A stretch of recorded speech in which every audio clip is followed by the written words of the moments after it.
Hello दोस्तों, UPSC ज्ञानदायिनी में आप सभी का स्वागत और अभिनंदन है। आप सभी लोगों को मेरा नमस्कार, है ना। जीएस बून में एक शानदार टॉपिक लेकर आप सभी के बीच में उपस्थित हुए हैं, जो आपके वर्तमान में आ रही परीक्षा है, बिहार पीसीएस, बिहार शिक्षक भर्ती, आरओ जैसे कि आप सभी लोगों को पता है कि नोटिफिकेशन तक आ चुका है कि मतलब अगस्त में आ जाएगी लास्ट तक। यूपी पेट, जो आप यूपी पेट यूपी ट्रिपल एससी के माध्यम से नोटिफिकेशन आउट हो चुका है, वो भी। तो यहाँ से प्रश्न बनते ही बनते हैं। देखिए, आधुनिक भारत का इतिहास अंग्रेजों से शुरू होता है ना। अंग्रेज आए, फिर क्रांतियां हुई, युद्ध हुए ना, धीरे धीरे गांधी युग तक की बात आती है और सबसे बड़ा गांधी युग माना जाता है। और यहाँ पर बहुत बड़ी बड़ी बातें हुई। तो अंग्रेज के बाद जब युद्ध हुए, आपके क्रांतियां हुई, 1857 की क्रांति भी हुई, उसी में जुड़ी है। भारतीय राष्ट्रीय आंदोलन भी हुए, बहुत सी बातें हुई, बहुत सी बातों को आप सभी लोग जानते भी होंगे। आज हम सिर्फ बात करने आए गांधी युग की, 1919 से लेकर 1947 तक की बात करने आए फाइनली, ठीक है। तो यहाँ से प्रश्न आपके हर एक एग्जाम में पूछा ही पूछा जाता है। आप इतना नोट कर लीजिएगा, और आप अगर नोट्स चाहते हैं, पीडीएफ के माध्यम से नोट्स चाहते हैं, तो आप सभी लोग 9889506523 पर नोट्स ले सकते हैं, ठीक है ना। यहाँ पर आरओ संबंधित नोट्स दिया जा रहा है। यहाँ पर आप सभी लोगों को पेड क्लासें भी चल रही हैं, पेड प्रैक्टिस बैच भी चल रहा है, आरओ की टेस्ट सीरीज भी चल रही है। ये तो थी आपकी मोटी मोटी जानकारी। गांधी युग क्यों लेकर आए हैं, क्योंकि यहाँ से प्रश्न हर बार पूछा जाता है, बिना इनके प्रश्न आता ही नहीं है। भाई गांधी युग है, हमारी नोटों पर गांधी जी हैं, तो जब पूरा देश उनसे चल रहा है तो उससे प्रश्न क्यों नहीं पूछा जाएगा। आइए बात करते हैं गांधी युग के। कहा जाता है कि गांधीवादी युग किसे कहेंगे आप, तो सीधी सी बात है, 1919 ईस्वी से लेकर 1947 ईस्वी तक की अवधि को गांधी युग की संज्ञा दी जाती है। यह युग विशाल जन आंदोलन का युग हुआ, यह माना जाता था, ठीक है। महात्मा गांधी के बारे में कुछ पहले तथ्य जान लेते हैं। वैसे मोटा मोटा तो सभी लोग जानते होंगे कि 2 अक्टूबर 1869 का इनका गुजरात के पोरबंदर में जन्म होता है, ठीक है। इनकी माता पुतलीबाई थी और इनके पिता करमचंद गांधी जी थे, ठीक है। आगे बात आती है कि 1889 से लेकर 91 तक इंग्लैंड में वकालत की पढ़ाई की, और 1893 में एक भारतीय मुसलमान दादा अब्दुल्ला के मुकदमे के सिलसिले में दक्षिण अफ्रीका चले गए थे। इन्होंने बुलाया, क्योंकि ये वकालत की पढ़ाई करने कहाँ गए थे, इंग्लैंड गए थे। तो इनके पास खबर आई कि ऐसी ऐसी बात है, आप क्या मेरा मुकदमा लड़ने के लिए आप साउथ अफ्रीका या दक्षिण अफ्रीका आ सकते हैं। इन्होंने हामी भर दी कि हाँ ठीक है, अपनी पढ़ाई या अपने जो मैंने शिक्षा ग्रहण की है, देखे मैं कितना सीख पाया हूं, और उसका उपयोग करने चले गए कहाँ, दक्षिण अफ्रीका। 1894 में दक्षिण अफ्रीका में नेटाल इंडियन कांग्रेस की स्थापना करते हैं। इंपॉर्टेंट है, कई बार पूछा गया है। यहाँ पर हम सिर्फ और सिर्फ जीएस बून पर टू द पॉइंट बात करते हैं, वही बात करने आए। 1906 ईस्वी में टॉयल स्टाय फार्म की स्थापना उन्होंने वहीं पर किया। फिनिक्स आश्रम की स्थापना 1904 में वहीं पर किया, और 1913 में कहा गया गिरमिटिया प्रथा के विरुद्ध सत्याग्रह आंदोलन शुरू किया, और गांधी जी ने गोपाल कृष्ण गोखले से प्रभावित होकर उन्हें अपना राजनीतिक गुरु बनाया। तो इनके राजनीतिक गुरु पूछे जाते हैं कि गांधी जी के राजनीतिक गुरु कौन थे, तो गोपाल कृष्ण गोखले जी थे। अगर आपसे पूछा जाए कि गोपाल कृष्ण गोखले जी के राजनीतिक गुरु कौन थे, तो आप सभी लोग कमेंट बॉक्स में कमेंट करके बताएंगे, ठीक है।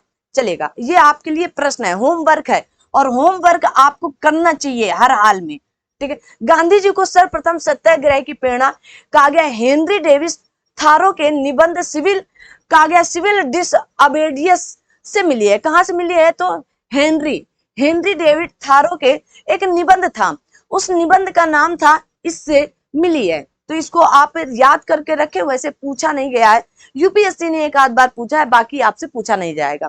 गांधी जी ने सत्याग्रह का प्रथम प्रयोग दक्षिण अफ्रीका में प्रत्येक भारतीय को पंजीकरण करवाने वाले कहा गया एशियाटिक रजिस्ट्रेशन एक्ट 1906 में कानून के विरुद्ध में किया था। मोस्ट इंपॉर्टेंट है। तो पहला सत्याग्रह ये 1906 में साउथ अफ्रीका में ही शुरू कर दिए थे, याद रखना, ठीक है। आगे आते हैं, कहा गया भारतीय राष्ट्रीय आंदोलन के गांधीवादी चरण के प्रमुख आंदोलन एवं घटनाएं निम्नलिखित हैं। अब इनकी सीधा मुद्दे की बात करते हैं। तो पहला था आपका चंपारण सत्याग्रह। कहा गया बिहार के चंपारण जिले के किसानों को अपनी जमीन के 3 कठिया ना, मतलब 3/20 हिस्से में नील की खेती करना अनिवार्य था। इसे तीन कठिया पद्धति कहते हैं। क्या कहते हैं? तीन कठिया पद्धति। कब हुआ? तो 1917 ईस्वी में राजकुमार शुक्ल ने गांधी जी को चंपारण बुलाया था। मतलब चंपारण का बिहार में है। गांधी जी के प्रयासों से एक जांच आयोग का गठन किया गया। आयोग के सुझाव पर तीन कठिया पद्धति के समाप्त कर दिया गया। क्या समाप्त कर दिया गया? और इस सत्याग्रह के कुशल नेतृत्व से अभिभूत होकर रविन्द्रनाथ टैगोर ने गांधी जी को महात्मा की उपाधि दी थी। मोस्ट इंपॉर्टेंट है, पूछा जाता है महात्मा की उपाधि किसने दी थी? तो कहा जाता है आपके रविन्द्रनाथ टैगोर जी। दोनों नाम आपको याद रखना है कि महात्मा नाम किसने दिया था या उपाधि किसने दी थी गांधी जी को, तो आप कहेंगे रविन्द्रनाथ टैगोर ने। कहा? उस 1917 में। ठीक है, आगे आता है आपका खेड़ा सत्याग्रह। देखेंगे कहा गया है खेड़ा सत्याग्रह कब हुआ? 1918 ईस्वी में। तो गुजरात के खेड़ा क्षेत्र के कहा गया कुणबी पाटीदार किसान थे। तो किसानों ने 1918 में अकाल पड़ने पर प्लेग एक बीमारी होती फैलने के कारण भू राजस्व की उगाही या जो उत्पादन होता है सरकार से स्थगित करने की प्रार्थना की कि इतना हम नहीं उगा पा रहे हैं, हम नहीं कर पा रहे हैं वर्क, हम बीमारी से ग्रस्त हैं, हम अपने घर परिवार के बच्चों को ही नहीं बचा पा रहे हैं, तो कैसे करें? सरकार द्वारा किसानों की प्रार्थना न मानने पर किसानों ने मोहनलाल पांड्या, कौन थे? तो मोहनलाल पांड्या के नेतृत्व में आंदोलन कर दिया। 22 मार्च 1918 को गांधी जी ने आंदोलन का नेतृत्व अपने हाथों में ले लिया। अंततः विवश होकर सरकार ने केवल समर्थ किसानों से लगान वसूल करने का आदेश दिया, क्योंकि समर्थ ही नहीं थे भाई। बीमारी से आप ग्रस्त होते हैं, आज आपको बुखार आ जाता है। प्लेग तब की बहुत बड़ी बीमारी मानी जाती थी। तो क्या होता है, प्लेग किससे फैलता है ये भी आपको बताना है। आपका होमवर्क, हर उसमें आपका होमवर्क निकलता आ रहा है। प्लेग किस कारण से फैलता है आपको कमेंट बॉक्स में कमेंट करके बताना है। ठीक है, आगे बढ़ते हैं। कहेगा अहमदाबाद मिल मजदूर आंदोलन कब हुआ? तो आप कहेंगे अहमदाबाद मिल मजदूर आंदोलन आपका 1918 में हुआ। प्रमुख कारण क्या था? मिल मालिकों एवं मजदूरों के बीच प्लेग बोनस विवाद के लिए था। आइए बात करते हैं। कहा गया प्रारंभ अहमदाबाद मिल मजदूर 15 मार्च 1918 में गुजरात के अहमदाबाद में शुरू हुआ और चंपारण आंदोलन की सफलता को देखते हुए कहा गया अनसुईया बेन, कौन थी यहाँ पर? अनसुईया बेन ने साराभाई द्वारा क्या किया? गांधी जी को आंदोलन करने के लिए आमंत्रित किया था। ठीक है ना, यह आमंत्रित किया गया था। तो अनसुईया बेन जी ने बुलाया था। ठीक है ना, अनसुईया बेन किसके? साराभाई बहन या साराभाई की बहन भी मानी जाती हैं ऐसे करके। तो साराभाई के द्वारा साराभाई से बोली जाके अनसुईया बेन जी कि जाकर के गांधी जी को आप बुलाइए, वो बहुत अच्छे से कार्यभार संभाल रहे हैं भाई, भारत में आकर जब से आए हैं ना, तो वकालत की पढ़ाई की है, उनको ज्यादा ज्ञान है, ज्यादा चीजें पता है कैसे क्या करना है अंग्रेजों के विरुद्ध में, तो उन्होंने किया। ठीक है, आगे बढ़ते हैं। और हाँ, यहाँ पर आप ट्रिक लिख सकते हैं। पहला था चंपारण, तो चंपा खेड़ा में, फिर दूसरा आता है खेड़ा अहमद के साथ खड़ी है। चंपा खेड़ा में अहमद के साथ खड़ी है। 1917, 1918, 1918। ठीक है, याद कर सकते हो। कहा गया अहमदाबाद मिल मजदूर आंदोलन को समाप्त करने हेतु मिल मालिकों द्वारा 20% वेतन वृद्धि की पेशकश की गई, परंतु मजदूर 50% की मांग पर अड़े थे। उन्होंने कहा कि ठीक है, अंग्रेजों ने क्या कहा कि भाई आंदोलन में कि अंग्रेजों ने कहा कि मजदूरों से कि आंदोलन को समाप्त करने के लिए मिल मालिकों ने कहा कि 20% हम देंगे। ठीक है ना, लेकिन किसान अड़े रहे कि हमें 50% या मजदूर 50% की मांग कर रहे थे। वेतन में बढ़ोतरी की मांग को अस्वीकार करने पर गांधी जी मजदूरों के साथ आमरण अनशन पर बैठ गए और यह हड़ताल 21 दिन तक चली। कितने दिन तक? 21 दिन तक चली। अंततः न्यायाधिकरण में गांधी जी के सुझाव पर मजदूरों के वेतन में 35% की मांग को स्वीकार कर लिया। कहा 20% था और वो 50%, लेकिन 20% से तो कहीं बेहतर था 35%, तो 35% को स्वीकार कर लिया गया। यह भारतीय स्वतंत्रता आंदोलन में गांधी जी द्वारा किया गया पहला आमरण अनशन आंदोलन था। तो कौन सा था? तो अहमदाबाद मिल मजदूर आंदोलन। ठीक है, याद रखिए। 1918 में गांधी जी ने अहमदाबाद टेक्सटाइल लेबर एसोसिएशन की स्थापना किए थे। तो कब किए थे ये पूछा जाता है, 1918 में ही किया था। ठीक है, इंपॉर्टेंट। इसी आंदोलन के दौरान गांधी जी द्वारा कहा गया स्ट्रीटशिप का सिद्धांत दिया गया था। मोस्ट इंपॉर्टेंट है अहमदाबाद मिल मजदूर। आगे आता है रोलेक्ट एक्ट या रॉलेक्ट एक्ट 1919। कहा गया रोलेक्ट एक्ट आपका 18 मार्च 1919 को पास हुआ। यह एक्ट ब्रिटेन के हाई कोर्ट के जज सर सिडनी रॉलेट की अध्यक्षता वाली समिति की सिफारिश पर आधारित था। यह एक्ट क्रांतिकारियों पर शीघ्र कार्रवाई करने हेतु लाया गया था। ब्रिटिश सरकार को भारतीयों पर केवल संदेह होने पर बिना मुकदमा चलाए अनिश्चित काल तक नजरबंद व 2 साल तक जेल में रखने का अधिकार प्राप्त हो गया था। भारतीयों ने इसे काला कानून या ब्लैक एक्ट कहा और इसका विरोध किया। गांधी जी के सुझाव पर इस कानून का विरोध करने के लिए 6 अप्रैल 1919 का हड़ताल और आह्वान किया गया। 8 अप्रैल 1919 को गांधी जी को पंजाब के पलवल में गिरफ्तार कर लिया गया और 9 अप्रैल को अमृतसर में डॉक्टर सत्यपाल और डॉक्टर सैफुद्दीन किचलू को सरकार द्वारा गिरफ्तार किया गया था। तो पूछा जाता है, मेनली इनसे प्रश्न बनता है, इन दोनों लोगों से किसे गिरफ्तार किया गया था? तो सत्यपाल जी थे और डॉक्टर आपके सैफुद्दीन किचलू जी थे। गांधी जी को पंजाब से लिया गया था, ये भी आपको याद रखना है। गांधी जी को कहां से ये लोग गिरफ्तार किए थे? तो पंजाब के पलवल से, ठीक है, गिरफ्तार किए थे। आगे बढ़ते हैं। जलियांवाला बाग हत्याकांड कब हुआ? तो अब इसी के बाद 13 अप्रैल 1919 को, कब? 13 अप्रैल 1919 को।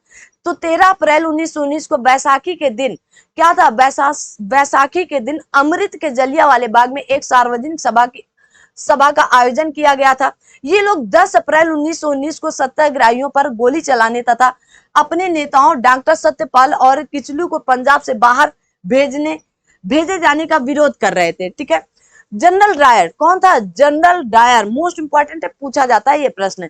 कहा गया है कि रेजिनाल्ड एडवर्ड डायर ने इस सभा आयोजन को सरकारी आदेश की अवहेलना समझा तथा सभा स्थल को सशस्त्र सैनिकों के साथ घेर लिया तथा बिना किसी पूर्व चेतावनी पर सभी पर गोलियां चलाने का आदेश दे दिया। रविन्द्रनाथ टैगोर, मोस्ट इंपॉर्टेंट, बहुत से लोग मारे गए थे ना घटना पर। सरकारी जब घटनाएं आती है ना तो उन पर बहुत से कम लोगों को दिखाया जाता है कि इतने लोग मारे गए हैं, ठीक है ना। यहाँ बूढ़े, बच्चे, महिलाएं सभी थे और इतना लोग पगला गए थे एकदम कि गोलियां बरस रही थी, जैसे बारिश हो रही थी चारों तरफ से, ठीक है। तो यहीं पर रविन्द्रनाथ टैगोर ने हत्याकांड के विरोध में अपनी क्या नाइटहुड की उपाधि त्याग दी थी। तो पूछा जाता है कि रविन्द्रनाथ टैगोर ने अपनी नाइटहुड की उपाधि कब त्यागी या किस घटना पर त्यागी थी? तो 8 अप्रैल 1919 को गांधी जी के जिन्हें सत्याग्रह क्या किया? सत्याग्रह वापस ले लिया था अपना, ठीक है, याद रखना। आगे आता है खिलाफत आंदोलन, ठीक है। 1919 से 1924 तक चलता है खिलाफत आंदोलन। किस लिए आया? तो प्रथम विश्व युद्ध 1914 से लेकर 18 तक तुर्की ने मिस्र राष्ट्र के विरुद्ध जर्मनी और ऑस्ट्रिया का साथ दिया। तो किसने दिया? तुर्की ने मिस्र राष्ट्रों के विरुद्ध किसका साथ दिया? जर्मनी और ऑस्ट्रिया का साथ दिया था। युद्ध के उपरांत ब्रिटेन के खलीफा का पद समाप्त करने एवं तुर्की का विभाजन की घोषणा कर दी गई थी। यही बात मोस्ट इंपॉर्टेंट है, इसी बात के लिए खिलाफत आंदोलन आया। खिलाफत आंदोलन का मुख्य उद्देश्य तुर्की खलीफा के पद को पुनः स्थापित करना था। क्या करना था? जो खिलाफत आंदोलन, जो तुर्की के खलीफा थे उनके पद को पुनः स्थापित करना था। 1919 में अली बंधुओं, जिसे शौकत अली और मोहम्मद अली द्वारा अखिल भारतीय खिलाफत कमेटी का गठन किया गया, जिसने इस आंदोलन की शुरुआत की थी। मोस्ट इंपॉर्टेंट है। अखिल भारतीय खिलाफत कमेटी का पहला सम्मेलन दिल्ली में 24 नवंबर 1919 को हुआ। इसकी अध्यक्षता किसने किया था? आपके महात्मा गांधी जी ने किया था, महात्मा गांधी जी द्वारा की गई थी। 1924 में मुस्तफा कमाल, ठीक है, मुस्तफा कौन थे? कमाल जी थे। कमाल पाशा के नेतृत्व में तुर्की में एक जनतांत्रिक सरकार का गठन हुआ तथा खलीफा के पद को पूरी तरह से समाप्त कर दिया गया और इसी के साथ खिलाफत आंदोलन भी समाप्त कर दिया गया, हो गई। आगे आता है असहयोग आंदोलन। 1920 से 1922 तक चलता है। 4 सितंबर 1920 से कलकत्ता अधिवेशन में रखा गया था और 1 अगस्त 1922 से प्रारंभ और स्थगन इसका 22 फरवरी 1922 को हो जाता है। उद्देश्य खिलाफत के प्रश्न का सम्मानजनक समाधान और जलियांवाले बाग हत्याकांड के विरुद्ध न्याय की मांग करना था, ठीक है। तो आप याद रखेंगे कौन सा? तो असहयोग आंदोलन। 1920 के नागपुर अधिवेशन में असहयोग आंदोलन को मंजूरी दी गई तथा कांग्रेस का लक्ष्य स्वराज्य घोषित किया गया। नागपुर अधिवेशन की अध्यक्षता किसने किया था? तो विजय राघवाचार्य जी ने किया था। इंपॉर्टेंट है ना। आगे बढ़ते हैं। आगे की चोरी चौरा कांड, ठीक है, तो यह घटना 5 फरवरी 1922 को गोरखपुर जिले के चोरी चौरा कस्बे में घटी थी। असहयोग आंदोलन के एक जुलूस कर्मियों ने पुलिस थाने पर हमला करके उसे जला दिया, जिसमें 22 पुलिस कर्मी मारे गए थे। चोरी चौरा कांड के अभियुक्तों का मुकदमा पंडित मदन मोहन मालवीय ने लड़ा था। किसने लड़ा था? मदन मोहन मालवीय ने। इस घटना में सूक्ष्म या शुद्ध होकर गांधी जी ने 12 फरवरी 1922 को असहयोग आंदोलन स्थगित करने की घोषणा कर दी थी। आगे है आपका कि स्वराज पार्टी की स्थापना। क्या आता है? स्वराज पार्टी की स्थापना 1923 में। स्थापना कब 1923 में इलाहाबाद में की जाती है? तो किसने? चित्तरंजन दास और मोतीलाल नेहरू जी करते हैं। उद्देश्य भारत को स्वराज दिलाना, असहयोग आंदोलन को सफल बनाना, सरकार की नीतियों का विरोध करना था। ठीक है, आगे बढ़ते हैं। साइमन कमीशन 1927 और 28। देखो साइमन कमीशन बना कब था? 27 में। भारत कब आया था? 28 में। तो साइमन कमीशन की नियुक्ति ब्रिटिश प्रधानमंत्री सर जॉन साइमन के नेतृत्व में की गई थी। इस कमीशन में 7 सदस्य थे। कार्य क्या था? तो कार्य उत्तरदायी सरकार की प्रगति की दिशा में किए गए कार्यों की समीक्षा करना था। कहा गया लॉर्ड इरविन के सुझाव पर किसी भी भारतीय सदस्य को इस कमीशन में शामिल नहीं किया गया। साइमन कमीशन के सभी सदस्य अंग्रेज होने के कारण कांग्रेसियों ने इसे श्वेत कमीशन का नाम भी दिया था। ठीक है, साइमन कमीशन के बहिष्कार का मुख्य कारण भारतीयों को कमीशन का सदस्य न बनाया जाना था। और 3 फरवरी 1928 को आयोग बंबई पहुंचा। कहा गया प्रदर्शनकारियों ने साइमन वापस जाओ के नारे दिए ना, गो साइमन का नारा दिया, go back Simon, go back Simon. और साइमन कमीशन क्या? साइमन वापस जाओ का नारा दिया। क्योंकि यहाँ पर एक हमारे यहाँ भी आप क्या देखो समीक्षा करने आए थे कि उत्तरदायी सरकार की प्रगति की दिशा में किए गए कार्य कैसे हो रहे हैं, लेकिन कुछ तो भारतीय होने चाहिए। 7 सदस्य था, एक दो तो ही रखते, 5 आप रहते, लेकिन किसी को नहीं रखा ना। और साइमन वापस जाओ के नारे लगाए गए। और लाहौर में साइमन के विरुद्ध प्रदर्शन का नेतृत्व लाला लाजपत राय ने किया। पुलिस लाठीचार्ज में लाला लाजपत राय को संघातिक चोट पहुंची और 1928 में उनकी मृत्यु हो गई। क्या हो गई?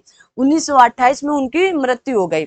आगे कहा गया है कि नेहरू रिपोर्ट बनी। किस लिए बनी थी? आइए देखते हैं। भारत में साइमन कमीशन के विरुद्ध हो रहे प्रदर्शन को दृष्टिगत रखते हुए भारत सचिव लॉर्ड कहा गया बर्कनहेड ने 24 नवंबर 1927 को भारतीयों के सामने यह चुनौती रखी कि वे एक ऐसे संविधान का निर्माण करें जो सर्वमान्य हो। भाई जब हम कोई नया काम शुरू करते हैं ना, हमारे घर वाले नहीं मानते हैं तो सर्वमान्य कैसे हो सकता था? जहां पर हिंदू मुस्लिम सिख ईसाई हो, हमारे घर के हमारे परिवार के माँ बाप भाई बहन बात नहीं मानते। आप करके देखिएगा, कोई नया काम सोचिएगा। आप किसी लड़की से बात कर रहे हो और लगातार बात करते रहिए और आपसे आपके घर में माँ बाप को बात पता चल जाए, आपके माँ बाप मान लो, आपके माँ बाप मान गए, आपके भाई बहन वहां रोड़ा बन जाएंगे, है ना। अगर भाई बहन रोड़ा बन गए तो कोई और, एक साथ संघर्ष करना पड़ता है। इस जिंदगी में अगर आए हो तो संघर्ष तो आपको करना ही पड़ेगा। तो संघर्ष बिना कुछ भी नहीं है। ठीक है, तो सर्वमान्य हो ऐसा नहीं हो सकता, असंभव था। तो 28 फरवरी कहा गया 28 फरवरी 2028 को दिल्ली में इसी विषय पर विचार विमर्श हेतु सर्वदलीय सम्मेलन बुलाया गया, जिसमें 29 संस्थाओं ने भाग लिया। कितने? 29। याद रखना, कभी कभी पूछ लिया जाता है। मई 1928 में मुंबई में दूसरी बैठक हुई, जिसकी अध्यक्षता आपके डॉक्टर अंसारी ने किए थे। इस बैठक में संविधान की रूपरेखा तैयार करने के लिए 9 सदस्यों की एक समिति की नियुक्ति की गई थी। प्रारूप समिति के अध्यक्ष पंडित मोतीलाल नेहरू ने, देखो प्रारूप समिति के अध्यक्ष पंडित मोतीलाल नेहरू ने 10 अगस्त 1928 को रिपोर्ट प्रस्तुत की। ठीक है, 28 अगस्त 1928 को लखनऊ सर्वदलीय सम्मेलन में इस रिपोर्ट की स्वीकार कर लिया गया था। ठीक है, याद रखिएगा।